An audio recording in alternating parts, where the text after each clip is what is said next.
One of the first things asked of us when we entered this class was to define happiness. This could have been one of the easiest tasks we were faced with, but it was way more complex than anybody had ever thought. The definition of happiness was more than just, I did good on my exam, therefore I am happy. It was more than just, my mom let me go get ice cream, so I am happy. Overall, the definition of happiness is extremely complex, but it's something that we learned and hoped to discover throughout the entire semester. So, what is happiness? The first thing we dove into was the different definitions a theme can have. Some of the themes we looked into were relationship with others, fulfillment, experiences, joy, satisfaction, emotion, individual needs, contentment, strong emotion, unanticipated or addictive feelings. All of these things can play a factor into how you personally define happiness. How you rate these different themes may show how happy you are or what exactly you think happiness is. As a class, we decided to come up what we thought happiness was, including different themes that we thought were important. Even with a total of just over 10 kids in our class, it was hard for us to come up with a definition that incorporated everything that made everybody happy. One of the definitions we came up with was that happiness is climbing the theoretical mountain of positivity while achieving satisfaction, fulfillment, comfortability, and jubilation along the way. The other definition of happiness was the feeling you get when you're surrounded by things you love that bring you satisfaction no matter the external conditions. These two definitions can be seen as very different. They both include different themes such as satisfaction and comfortability. These two definitions seem to be very different than the one that you find online. When you look up happiness, it says a state of well-being and contentment. Not many themes go into this universal definition. However, it is probably a theme that most definitions have.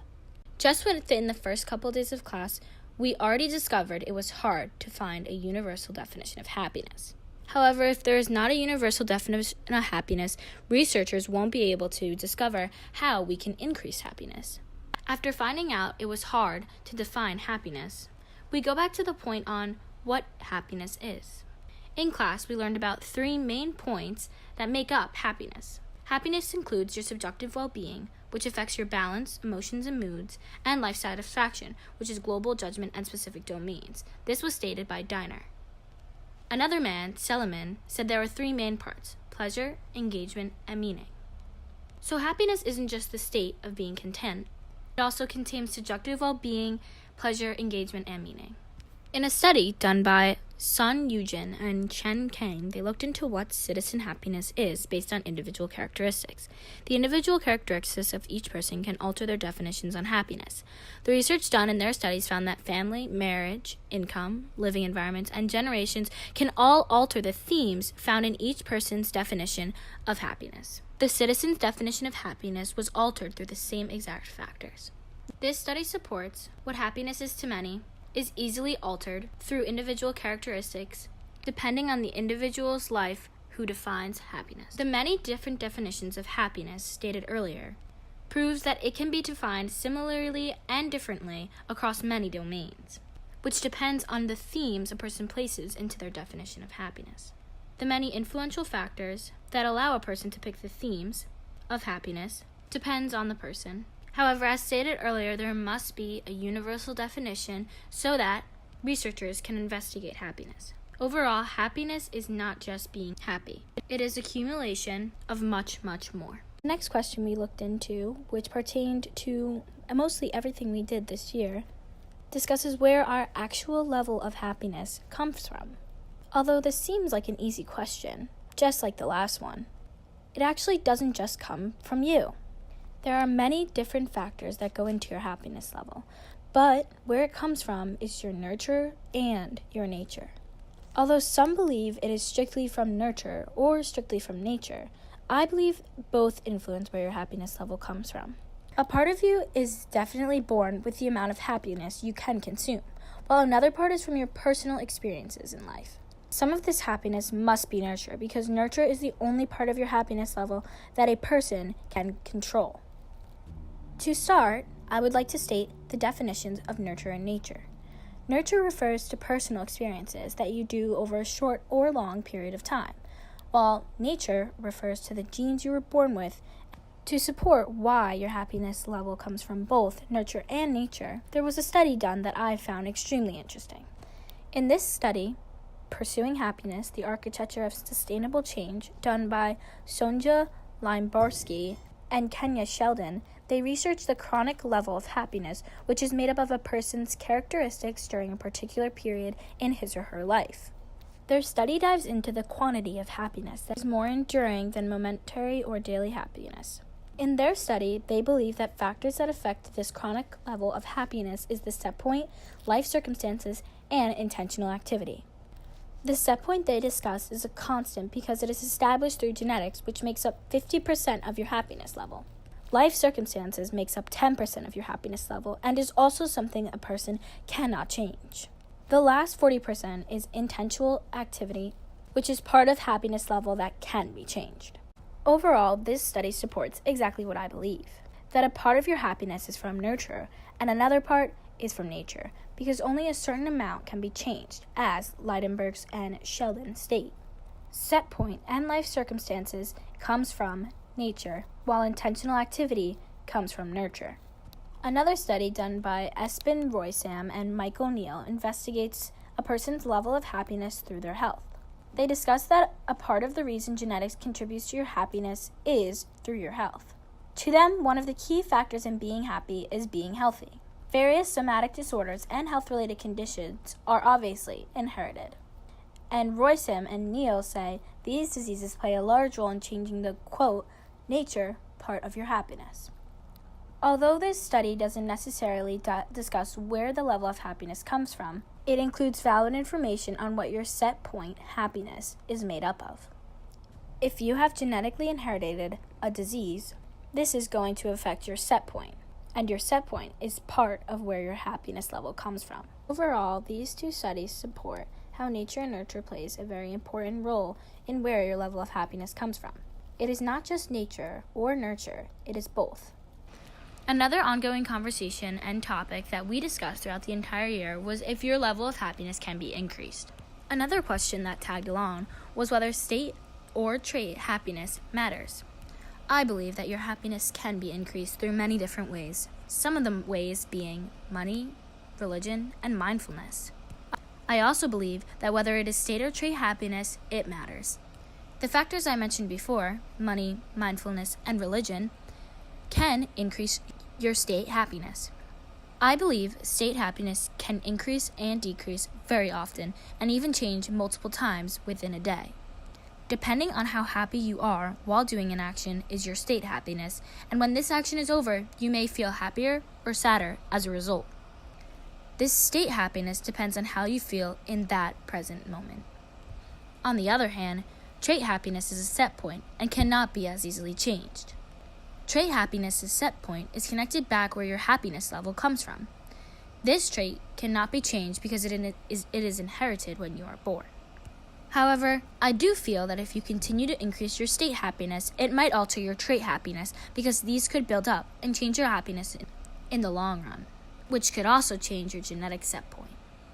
Ways that we can increase state happiness was researched by us throughout the year. The results were very interesting and always very complex. One of my favorite and most interesting ways to me that you can increase your state level of happiness is through increasing your mindfulness.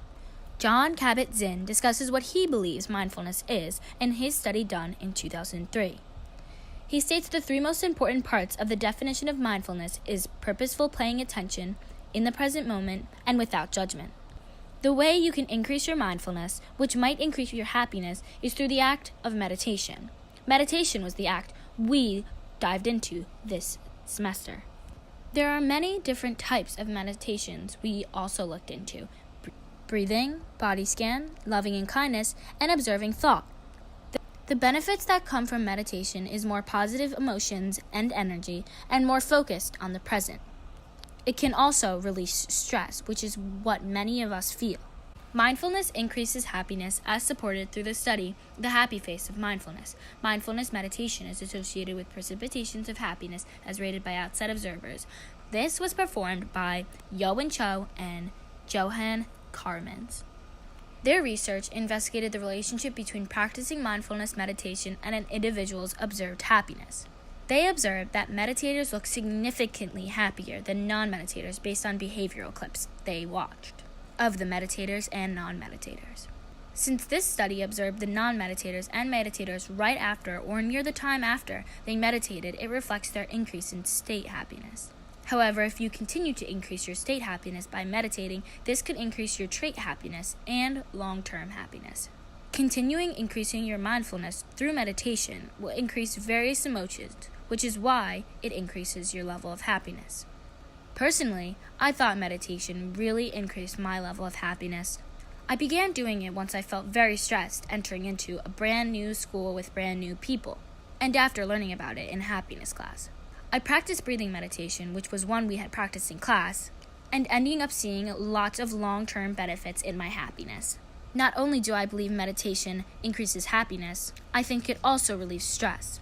I support how meditation can make you much happier. Another topic we researched that can increase your level of happiness is religion. Although some might not be religious, maybe that is their loss. We investigated if religion and believing in God increases your state of happiness. Many of the articles we looked into stated the same thing, that for some, yes, but for others, religion indirectly increases it or does not affect happiness at all. I feel religion can increase the factors that can increase happiness. Therefore, religion does increase your happiness, whether or not it be direct or indirect. A study done by Diner and Tay measures religiosity. Religiosity is a strong religious belief, having a religious orientation and involvement, and an individual's conviction, devotion, and veneration towards a divinity. Religiosity is a way that researchers can measure how religion impacts happiness. Their study showed that religiosity was positively associated with positive feelings. Although it was not directly associated with happiness, we can assume religion increases positive feelings, which then increases how happy a person is. Religious people tend to have a higher subjective well-being, which is a factor that we talked about earlier that plays into your level of happiness. They ultimately found that the conditions of the society in which someone lives strongly affects how religion affects their happiness. Overall, this study shows that having high religiosity and being religious can most likely improve your happiness state. Religion can also affect your happiness trait throughout your whole life if you stick to your religion. To me, this next topic was the most interesting topic we researched throughout the year, on whether or not money can increase your happiness level. Everyone confronted with the topic happiness mentions money because everyone wants to have a lot of money, and everyone associates having a lot of money with being happy. Opposing most people's opinions that money can bring you the highest level of happiness, I disagree. I feel that money can make you happy, but only to a certain point. I also feel that it is what you do with that money that makes you the happiest. In a study done by Peter Robertson and Joe Gladstone, they wanted to discover if cash on hand, which is the amount of money in a person's checking and savings account, would be a predictor for life satisfaction. They discovered that the feeling of having money available in checking and savings accounts confers a sense of financial security. Financial security is associated with higher life satisfaction. Having a higher life satisfaction will increase your level of happiness, as proven by Robertson and Gladstone. Another study looked into what you did with your money can increase your happiness. A study done by Elizabeth Dunn and Laura Atkin looked into how spending money on other people may have a more positive impact on happiness. They found that participants who were randomly assigned to spend money on others experienced greater happiness than those assigned to spend money on themselves. This supports what I believe, that what you do with your money strongly affects your state of happiness. After a long period of time, by distributing your money the right way, it may increase your trait happiness. Overall, money, mindfulness, and religion are 3 factors that can increase your level of happiness. These 3 things increase how happy a person can be, whether it is in the present or over time. People should continue to increase their level of happiness, whether it is state or trait. The last topic we talked about this year was whether or not people should strive for happiness. After talking about ways to increase happiness, this topic talks about if actually striving to be happier or pursuing happiness will make you happier. I do not feel people should strive to increase their happiness because striving to increase their happiness will not make you happier. I feel that increasing activities and surrounding yourself with things that will make you happy is better than doing things you do not like just to try to be happier. A study performed by Iris Moss and Maya Tamer investigated 2 different groups and the ways they valued happiness. They based this study off how much one person valued happiness and connected it back to how happiness is an overall key to well-being. Although it is expected valuing happiness more will increase your level of happiness, they found that valuing happiness will lead people to be less happy. They believe this because when happiness is just in reach for many, it is more likely the person will feel negative emotions for not already achieving a goal they were supposed to. This goal being the highest level of happiness. To them, the more you value happiness, the lower feeling of happiness you will receive. Maria Rodas and Nicholas Olson state their study says it's not as beneficial to be striving for the maximum happiness level than it is to be setting specific goals that will specify how to achieve one of the factors of increasing happiness. By setting goals, it will make you happy to accomplish one at a time rather than just attempting to accomplish the overall status of happiness. They strongly believe the pursuit of happiness is not something one should attempt to achieve, but that there are other ways the extreme level of happiness can be achieved. These 2 studies supported what I stated earlier, that by surrounding yourself and increasing the activities you enjoy, you are more likely to receive happier feelings. Overall, happiness has taught me many beneficial things that I will continue to inform other people about.